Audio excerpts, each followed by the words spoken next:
Hello everyone, today I will share with you how I make an aesthetic table in a corner of my room.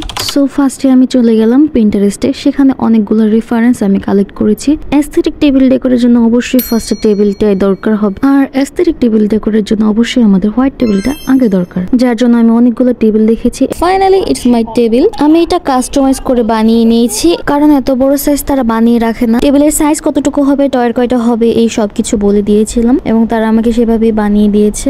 So এখন লাগবে টেবিলের উপর decor করার জন্য organiser desk গুলো কিছুটা এরকম হয়ে থাকে। এই অর্গানাইজার ডেস্ক গুলোর দুইটা পার্ট থাকে। আমি যেখান থেকে টেবিল বানিয়েছি তারাই আমাকে এটা বানিয়ে দিয়েছে, তাদেরকে আমি দেখিয়ে দিয়েছিলাম। আমি যে সাইজের বানাতে বলেছিলাম তারা তার থেকে একটু বড়ই বানিয়ে ফেলেছে। তবুও আমার টেবিলটা যেহেতু একটু বড়, তাই এটা সমস্যা হয়নি, ভালোই দেখা যাচ্ছিল।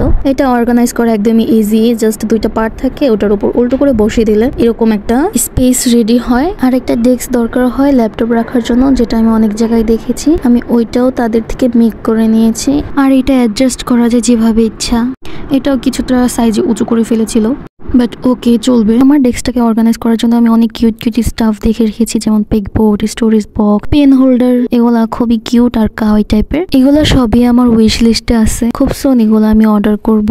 এইসব প্রোডাক্ট একসাথে পাবো এমন কোনো পেজ জানা থাকলে তোমরা আমাকে জানাও। আপাতত আমার কাছে যা যা ছিল আমি সেগুলা দিয়ে ডেস্কটাকে অর্গানাইজ করব। আমার কাছে কিছু জিপসামের প্রোডাক্ট ছিল, আমি সেগুলা নিচে রেখে রেখেছি। অ্যান্ড টিউলিপস গুলো আমি ক্লে দিয়ে বানিয়েছিলাম, সেগুলো সাজিয়ে রেখেছি। আর কি দরকারি যা যা আছে আমার সব আমি এটার মধ্যে অর্গানাইজ করে নেব। আমার কালার গুলো, তারপর ব্রাশ হোল্ডার, সবকিছু আমি অর্গানাইজ করে রেখেছি।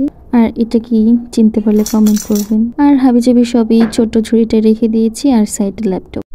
সবাই জানতে চেয়েছে আমি টেবিলটা কই থেকে নিয়েছি, প্রাইস কত এবং কি ম্যাটেরিয়াল, আর ডেস্কটা কোথা থেকে নিয়েছি। তোমাদের সব কোশ্চেনের অ্যান্সার এই ভিডিওতে দিব। ফার্স্টেই বলে দিচ্ছি, এই টেবিল আর ডেস্কটা আমি কোনো অনলাইন পেজ থেকে নিইনি, আমাদের এখানের মার্কেট থেকে নিয়েছি। যেসব ফার্নিচারের দোকানগুলোতে সব ধরনের ফার্নিচার, টেবিল, পড়ার টেবিল এগুলো পাওয়া যায়, তো ওই সব দোকানে গিয়ে আমি টেবিলের পিকচার দেখাই, তাদের কাছে এরকম টেবিল রেডিমেড পাওয়া যায় না। তারা আমাকে বলেছিল যে আমি পিকচার দেখালে তারা সেভাবে বানিয়ে দেবে। আমি যেই টেবিলটা নিব সেরকম একটা পিকচার দেখাই এবং তাদেরকে সাইজ বলে দিই। টেবিলটার সাইজ আমি দিয়েছি 4 ফিট বাই 2.5 ফিট, আর ম্যাটেরিয়ালস হচ্ছে পার্টেক্স এর। এবার আসি ডেস্ক কি করে বানালাম। ডেস্কটা বানাতে একটু ঝামেলাই হয়েছে, তাদেরকে পিকচার দেখানোর পরও তারা বুঝতেছিল না যে এটা কি করে বসবে। তারপরও অনেকভাবে বোঝানোর পর তারা আমাকে এভাবে বানিয়ে দিয়েছে। মেইনলি ডেস্কটা আমি টেবিলের সাথেই বানাই, তারা টেবিলের সাথে এটার দাম ধরেছে। তারা আমাকে টেবিলের দাম 6000 টাকা বলে, এবং আমি তাদেরকে যখন এই ডেস্ক দেখাই যে আমি ডেস্ক সহ নিব কত রাখা যাবে, তারা আমাকে 6500 বলে।